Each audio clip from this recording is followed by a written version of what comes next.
Hello ನಮಸ್ಕಾರ. ನನ್ನ ಮತ್ತೊಂದು ದಿನದ ಇದು 5 ಡೇ ಅನ್ಕೊತೀನಿ. ಸೊ ಮಧ್ಯದಲ್ಲಿ ಗ್ಯಾಪ್ ಆಯಿತು. ಅದಾದಮೇಲೆ ಬೆಳಗ್ಗೆದ್ದು ನಾರ್ಮಲಿ ಆ್ಯಸ್ ಯೂಶ್ವಲ್ ನಾನು ಜೀರಾ ಲೆಮನ್ ವಾಟ್ರ್ ತೊಗೊಂಡು ಜಿಮ್ಗೆ ಹೋಗೋಣ ಅಂತ ಹೋದೆ. ಹಾಗೆ ಹಾಲು ತೊಗೊಬರೋಣ ಅಂತ ಹೋದ್ವಿ. ಇಲ್ಲಿ ಹಾಲೊಂದು ಕುಟ್ಕೆ ಅಂದರೆ ತಬೇಲ ಅಂತಾರೆ ಹಿಂದಿನಲ್ಲಿ. ಸೊ ಇತ್ತು, ಅದನ್ನು ಅಲ್ಲೇ ಹೋಗಿ ತೊಗೊಂಬರ್ತೀವಿ. ಹಾಲನ್ನ ಫ್ರೆಶ್ಶಾಗಿ ಸಿಗುತ್ತೆ, ಅಲ್ಲೇ ಕರೆದಿರ್ತಾರೆ, ಕೊಡ್ತಾರೆ. ಒಂದು 60-70 ಹಸು ಇರಬೇಕಲ್ಲಿ. ಬಿಸಿಲು ಈಗ 7 o'clock ಆಗಿದೆ ಅಷ್ಟೇ, 7 ಆಗಿಲ್ಲ ಅಂದ್ಕೊಳ್ಳಿ. ಎಷ್ಟು ಬಿಸಿಲಿದೆ ಅಂದರೆ ನೋಡಿ, ಸಖತ್ ಬಿಸಿಲು, ಹೆವಿ ಸೆಕೆ ಅಂಟು ಅಂತ ಸೆಕೆ ಇದೆ. ಹೋಗೋದು ಒಂದು ಮಜಾ ಇದೆ, ಒಂದು ಹಾಲು ತರೋದೇ ಒಂದು ಮಜಾ ನನಗೆ. ಸೊ ಒಂದೊಂದ್ಸತಿ ನಾನು ಹೋಗ್ತೀನಿ, ಒಂದೊಂದು ಸಲ ಹೋಗಲ್ಲ. ಸೊ ಹಂಗೆ ಸ್ವಿಮ್ಮಿಂಗ್ ಮಾಡೋಣ ಅಂದ್ಬಿಟ್ಟು ಹಂಗೆ ಬ್ಯಾಗ್ ತೊಗೊಂಡು ಬಂದೆ. ಇಲ್ಲಿ ಸ್ವಲ್ಪ ರಸ್ತೆ ಇವಾಗೆಲ್ಲ ಅಲ್ಲಿ ಎಲ್ಲ ಇವಾಗ ಎಲ್ಲೂ ಜಾಗ ಬಿಡಲ್ವಲ್ಲ ನಾವು ಮನುಷ್ಯರು, ಎಲ್ಲ ಕಡೆ ಬಿಲ್ಡಿಂಗ್ಸು ಆಗ್ತಾಯಿದೆ. ಸೊ ಆಲ್ರೆಡಿ ಇಲ್ಲಿ ವರ್ಕ್ ಸ್ಟಾರ್ಟ್ ಆಗಿದೆ. ಬಟ್ ಇದು ದಾರಿ ಕ್ಲೋಸ್ ಆಗುತ್ತೆ. ನಾಳೆಯಿಂದ ಬೇರೆ ದಾರಿ ಹುಡ್ಕೊಬೇಕಂದ್ರೆ ಸ್ವಲ್ಪ ದಿನ ಆದಮೇಲೆ ಬೇರೆ ದಾರಿ ಹುಡ್ಕೊಬೇಕಾಗತ್ತೆ. ನೋಡಿ ಎಷ್ಟು ದೊಡ್ಡದಿದೆ. ಇಲ್ಲೆಲ್ಲ ಹಸು, ಇಲಾತಿ ಹಸುಗಳು, ಇದನ್ನು ಗಿರ್ ಹಸು ಅಂತಾರೆ, ಗೊತ್ತಿಲ್ಲ. ನಿಜವಾದ ದೇಸಿ ಹಸು ಯಾವುದು ಒಂದೋ ಎರಡೋ ಇದೆ ಅಷ್ಟೇ. ಸೊ ಇದೆಲ್ಲ ಇಲಾತಿ ಹಸು. ಇದನ್ನೇ ಒಳ್ಳೆ ಹಸು ಅಂದ್ಬಿಟ್ಟು ಹಾಲು ತೊಗೊತೀವಿ ನಾವುಗಳು. ಬಟ್ ಇದಕ್ಕಿಂತ ದೇಸಿ ಹಸು ಇರುತ್ತೆ, ವೈಟ್ ಹಸು ಇರುತ್ತೆ ನೋಡಿ. ಅಲ್ಲೊಂದಿದೆ ನೋಡಿ ವೈಟ್, ಆ ಥರದ್ದು. ಸೊ ಆಮೇಲೆ ಎಮ್ಮೆಗಳಿದ್ದಾವೆ, ಎಮ್ಮೆ ಕರುಗಳು ಚಿಕ್ಕ ಇದನ್ನು ಚಿಕ್ಕವಳಿದ್ದಾಗ ನಮ್ಮ ಮನೇಲಿದ್ದೋ, ಅದು ನೆನಪು ಬರುತ್ತೆ ನಂಗೆ ಇಲ್ಲಿ ಬಂದಾಗೆಲ್ಲ. ಸೊ ಅವೆಷ್ಟು ಸೌಂಡ್ ಮಾಡುತ್ತೆ ಚೆನ್ನಾಗಿ, ಎಷ್ಟು ಇನ್ನೋಸೆಂಟಾಗಿ ನೋಡ್ತವೆ, ಏನೂ ರಿಯಾಕ್ಟ್ ಮಾಡಲ್ಲ. ಹಸುಗಳಾದ್ರೂ ಸ್ವಲ್ಪ ಎದ್ರುಕೊಂಡಂಗೆ ಆ ಕಡೆ ಈ ಕಡೆ ಹೋಗ್ತವೆ, ಇಲ್ಲ ಗುದ್ದಕ್ಕೆ ಬರ್ತವೆ. ಬಟ್ ಇವು ಹಂಗಲ್ಲ, ಆ ಪಾಡ್ಗೆ ಅವು ನಿಂತಿರ್ತವೆ. ಅಷ್ಟು ಮನಸ್ಸಿಗೆ ಶಾಂತಿ ಅನ್ನಿಸ್ತು. ಅದಾದಮೇಲೆ ಇದು ಬೆಟ್ಟದ ನಲ್ಲಿಕಾಯಿ ಅಲ್ಲ, ಬೆಟ್ಟದ್ದು ಹುಣಸೆ ಹಣ್ಣು ಅಂತಾರೆ ಇದನ್ನ. ನಮ್ಮ ಕಡೆ ಗೊತ್ತಿಲ್ಲ ನಿಮ್ಮ ಕಡೆ ಏನಂತಾರೆ ಅಂತ. ಸೊ ಅದನ್ನು ಕಿತ್ಕೊಂಡ್ವಿ ಅಲ್ಲೇ, ಅಂದರೆ ನಮ್ಮ ಬಿಲ್ಡಿಂಗ್ ಒಳಗಡೆನೇ, ಸೊಸೈಟಿ ಒಳಗಡೆನೇ ಇರೋದು. ಎಷ್ಟು ಚೆನ್ನಾಗಿತ್ತು ಅಂತ ಕೇಳಿಬಿಡಿ, ಒಂಥರ ಮಜಾ ಬಂತು. ನ್ಯಾಚುರಲಾಗಿ ಏನು ಸಿಕ್ಕರೂ ಬಿಡೋಲ್ಲ, ಎಷ್ಟಾರ ಕಷ್ಟಪಟ್ಟು ಕಿತ್ಕೊತೀನಿ. ಅದಾದಮೇಲೆ ಇವತ್ತು ಸ್ವಿಮ್ಮಿಂಗ್ ಕ್ಲೀನಿಂಗ್ ಅಂದ್ಬಿಟ್ಟು, ಇವತ್ತು ಮೇಂಟೆನೆನ್ಸ್ ಅಂದ್ಬಿಟ್ಟು ಇವತ್ತಿಲ್ಲ ಅಂದರು ಸೋಸಾಡಿ ಜಿಮ್ಗಾರ ಹೋಗೋಣ ಅಂತ ಹಂಗೆ ಹೋಗ್ಬೇಕಾದ್ರೆ ಇನ್ನೇನು ಎಲ್ಲೆಲ್ಲಿ ಮಿರರ್ ಇರುತ್ತೆ ಅಲ್ಲೆಲ್ಲ ನೋಡ್ಕೊತೀನಿ. ಇನ್ನೂ ನಾನು ಡ್ರೆಸ್ಸಿಂಗ್ ಟೇಬಲ್ ಮನೆಗೆ ಬಂದಿಲ್ಲ. ಸೊ ಹಾಗಾಗಿ ಹೋಗಿ ಜಿಮ್ ವರ್ಕೌಟ್ ಇವತ್ತು ಬೈಸೆಪ್ ಇತ್ತು, ಬೈಸೆಪ್ ಮಾಡಿದೆ. ಸೊ ಎಷ್ಟು ಸಣ್ಣ ಇದೆ ನಾನು, ಈಗ ಎಷ್ಟು ದಪ್ಪ ಆಗಿದ್ದೀನಿ ಅನಿಸುತ್ತೆ ನನಗೆ. That's okay, but I will come back.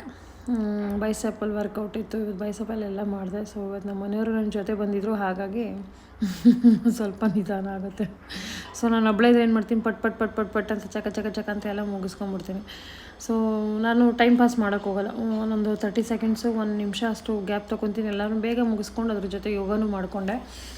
So ಜಿಮ್ಗೆ ಹೋಗೋದೇನಕ್ಕೆ, ನಾವು ಜಿಮ್ ವರ್ಕೌಟ್ ಮಾಡೋಕ್ಕೆ, ಟೈಮ್ ಪಾಸ್ ಮಾಡೋಕ್ಕಲ್ಲ ಅಲ್ವಾ. ಸೊ ಹೋಗ್ಬಿಡೋದು, ಕಂಪ್ಲೀಟಾಗಿ ವರ್ಕೌಟ್ ಅಷ್ಟೇ ಕಾನ್ಸಂಟ್ರೇಷನ್. ಏನು 2 hours ಮಾಡೋ ಅವಶ್ಯಕತೆ ಇಲ್ಲ, ನೀವು ಅಟ್ಲೀಸ್ಟ್ 1 hour ಮಾಡಿದ್ರೆ ಸಾಕು.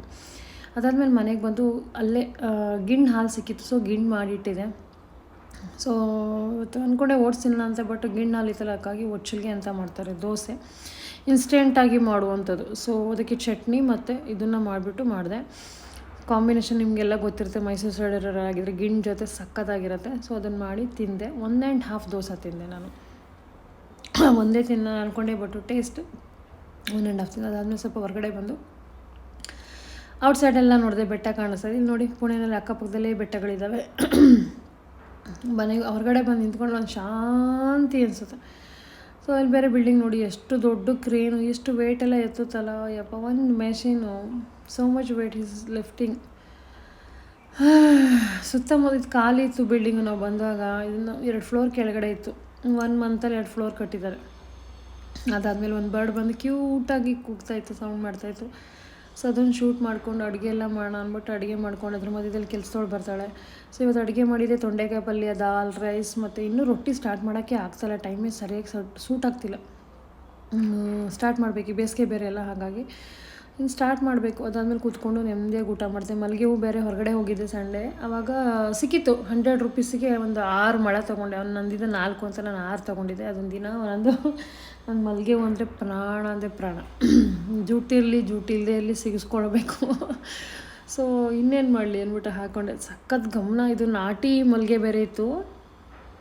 ಎಷ್ಟು ಗಮನ ಅಂತ ಕೇಳ್ಬಿಡಿ, ದಿನವೆಲ್ಲ ಗಮನ ಇತ್ತು, ಅದು ಅಷ್ಟು ಚೆನ್ನಾಗಿತ್ತು. ಸೊ ನಮ್ಮ ಕಡೆ ಹಂಗೇನು ಇಷ್ಟು ಫ್ರೆಶ್ ಆಗಿ ಸಿಗೋಲ್ಲ. ಬೆಂಗಳೂರು ಕಡೆ ಎಲ್ಲ ಏನು ಎಷ್ಟು ಫ್ರೆಶಾಗಿ ಸಿಗುತ್ತಲ್ಲ ಇಲ್ಲಷ್ಟು ಫ್ರೆಶ್ ಸಿಗಲ್ಲ. ಬಟ್ ಸ್ಟಿಲ್ ಇದು ನಾಟಿಯಾಗಿದ್ದರಿಂದ ತುಂಬ ಒಂದು ಗಮನ ದಿನವೆಲ್ಲ ತುಂಬ ಚೆನ್ನಾಗಿತ್ತು. ನಾಟಿ ಮಲ್ಲಿಗೆನೇ ಬೇರೆ ಇರುತ್ತೆ, ಹೈಬ್ರಿಡಲ್ಲಿ ಬೇರೆ ಮಲ್ಲಿಗೆನೇ ಬೇರೆ ಇರುತ್ತೆ. ನಾಟಿ ಮಲ್ಲಿಗೆ ಒಂದು ಗಮನನೇ ಡಿಫ್ರೆಂಟು. ಸೊ ಅದರಲ್ಲಿ ಸಿಗೋವಂಥ ಗಮನನೇ ಬೇರೆ. ಅದು ಫ್ರೆಶ್ನೆಸ್ಸು ತುಂಬ ಹೊತ್ತಿರುತ್ತೆ. ಸೊ ನಾವು ತುಂಬ ಹಳೇದು ಅಥವಾ ಹೈಬ್ರಿಡು ವರ್ಷವೆಲ್ಲ ಗ್ರೋ ಮಾಡ್ತಾರೆ ಈ ಕಾಲದಲ್ಲಿ. ಬಟ್ ಇದ್ರದ್ದು ಡಿಫ್ರೆಂಟ್. ಬೇಸಿಗೆ ಕಾಲದಲ್ಲಿ ಸಿಗುವಂಥ ಮಲ್ಲಿಗೆ ಹೂವು different, that hits different level. ತುಂಬ ಚೆನ್ನಾಗಿ ಅನಿಸುತ್ತೆ. ಸೊ ಯಾವ ಪರ್ಫ್ಯೂಮು ಬೇಕಿಲ್ಲ, ಏನೂ ಬೇಕಾಗಿಲ್ಲ. ಸಿವನ್ ಇದು ಸಿಕ್ಕಿತ್ತು, ಎಂಥದ್ದು ಸಂಪಿಗೆ ಹೂವು ಸಿಕ್ಕಿತ್ತು, ಅದನ್ನು ತಂದಿಟ್ಟಿದ್ದೀನಿ ದೇವ್ರಿಗೆ ಹಾಕೋಣ ಅಂದ್ಬಿಟ್ಟು. ಆಮೇಲೆ ಮಕ್ಕಳು ಆಟಾಡ್ತಾಯಿದ್ರು, ಹಂಗೆ ಫೋನ್ ಹಿಡ್ಕೊಂಡು ಆಟಾಡ್ತಾಯಿದ್ರು. ಬೇಸಿಗೆ ಬೇರೆ ಪಾಪ. ನನ್ನ ಮಗನಿಗೆ ಈಗ ಕ್ಲಾಸಸ್ ಸ್ಟಾರ್ಟ್ ಆಗಿಬಿಟ್ಟಿದೆ ಆಲ್ರೆಡಿ. ಸೊ ಹಾಗಾಗಿ ದೊಡ್ಡವನಿಗೆ ಈಗ ರಜಾ ಇಲ್ಲ, ಹಾಲಿಡೇಸ್ ಇಲ್ಲ. ಸೊ ಹಾಗಾಗಿ ನಾವೆಲ್ಲೂ ಹೋಗಂಗಿಲ್ಲ. ಪಾಪ ಚಿಕ್ಕವನಿಗೆ ಬೋರ್ ಆಗುತ್ತೆ, ಅವನಿಗೆ ಹಾಲಿಡೇಸು. ಅದಾದಮೇಲೆ ಸಂಜೆ ಮಲ್ಕೊಂಬಿಟ್ಟೆ. ನಾನು ಬ್ಲೀಡಿಂಗ್ ಎಲ್ಲ ಆಗಿತ್ತು, ಟ್ರಿಪ್ಪು, ವಾಮಿಟು ಎಲ್ಲ ಆಗಿತ್ತಲ್ಲ. ಸೊ ನಿದ್ದೆ ಬೇಕಿತ್ತು, ನಿದ್ದೆ ಮಾಡಿ ಮಲಗಿಬಿಡ್ತೀನಿ. ನಾನು ನಿದ್ದೆ ಬೇಕು ಅಂತಿದ್ದೀನಿ, ನಾನು ಹೋಗ್ಬಿಟ್ಟು ಮಲ್ಕೊಂಬಿಡೋದು. ಕೆಲಸ ಮುಗಿಸಿದ್ಮೇಲೆ ಮಲ್ಕೊಂಬಿಡ್ತೀನಿ. ಮಲ್ಕೊಂಡು ಎದ್ದು ಟಿ ವಿ ಆಡ್ಕೊಂಡು ಹಂಗೆ ಟಿ ವಿ ಹಾಕ್ಕೊಂಡಿದ್ರು ಮಕ್ಕಳು ಅಂತ ಮುಂದೆ ಕೂತಿದೆ. ಬಟ್ ಯಾಕೋ ನನಗೆ ಇಷ್ಟ ಆಗಲಿಲ್ಲ. ಆಚೆಗೆ ಬಂದು ಕೂತ್ಕೊಂಡು ಗಾಳಿನಲ್ಲಿ ಫ್ರೆಶ್ಶಾಗಿ ಸನ್ಸೆಟ್ ನೋಡಿಕೊಂಡು ಆರಾಮಾಗಿ ಕೂತ್ಕೊಂಡು ನೋಡಿದೆ. ನನಗೆ ಇದು ನೇಚರ್ ಇದ್ದರೆ ನನಗೆ ಇನ್ನು ಯಾವ ಟಿ ವಿನೂ ಬೇಡ, ಏನೂ ಬೇಡ. ನಾನು ಹೊರಗಡೆ ಜಾಗ ಹೋಗಿರ್ಬೇಕು ನನಗೆ ಕೂತ್ಕೊಳ್ಳೋಕ್ಕೆ, ಊಟ ಮಾಡೋಕ್ಕಾಗಲಿ, ಎಲ್ಲದಕ್ಕೂ ನನಗೆ ಇದು ಇಷ್ಟ ಆಗುತ್ತೆ. ಸೊ ನೋಡ್ತಿರ್ಬೋದು ಸ್ವಲ್ಪ ನನ್ನ ಮುಖದಲ್ಲೆಲ್ಲ ಬ್ಲಾಟಿಂಗ್ ಚೇಂಜ್ ಆಗಿದೆ, ಇನ್ಫ್ಲಮೇಷನ್ ಕಮ್ಮಿ ಆಗ್ತಾಯಿದೆ. There is a lot thing ಇನ್ನೂ ಬದಲಾವಣೆ ಆಗಬೇಕು. ಬಟ್ ಬ್ರಿಂಗಿಂಗ್ ಬ್ಯಾಕ್ ಎಷ್ಟು ಕಷ್ಟ ಅಲ್ಲ. ಒಂದು ಸತಿ ಏನಾದರೂ ಒಂದು ಹೆಚ್ಚು ಕಮ್ಮಿ ಆಗ್ಬಿಟ್ರೆ ಬಾಡಿನಲ್ಲಿ ಅದನ್ನು ವಾಪಸ್ ತರೋದು ಭಾಳ ಕಷ್ಟ ಇದೆ. ಬಟ್ ಹೋಪ್ಸ್ ಮಾತ್ರ ಯಾವತ್ತೂ ಕಳ್ಕೊಬಾರ್ದು. ಸೊ ದೇರ್ ಇಸ್ ನೀವು ಯಾವಾಗ ನಾವು ಅನ್ಕೋತೀವಿ ನೆಗೆಟಿವ್ ಥಿಂಕ್ ಮಾಡೋಕ್ಕೆ ಸ್ಟಾರ್ಟ್ ಮಾಡಿದ್ರೆ ದ ರೈಟ್ ದೇರ್ ನಮ್ಮನ್ನು ನಾವು ಲೂಸ್ ಮಾಡ್ಕೋತೀವಿ ಅಂತ. ಅದ್ರ ತಕ್ಕನಾಗ ನಮ್ಮ ಬಾಡಿ ಮೈಂಡ್ ಎರಡು ವರ್ಕೌಟ್ ಆಗೋಕ್ಕೆ ಸ್ಟಾರ್ಟ್ ಆಗುತ್ತೆ. ಅದಾದಮೇಲೆ ತರಕಾರಿ ಎಲ್ಲ ಇದೊಂದು ತೊಳೆದು ಇಟ್ಟು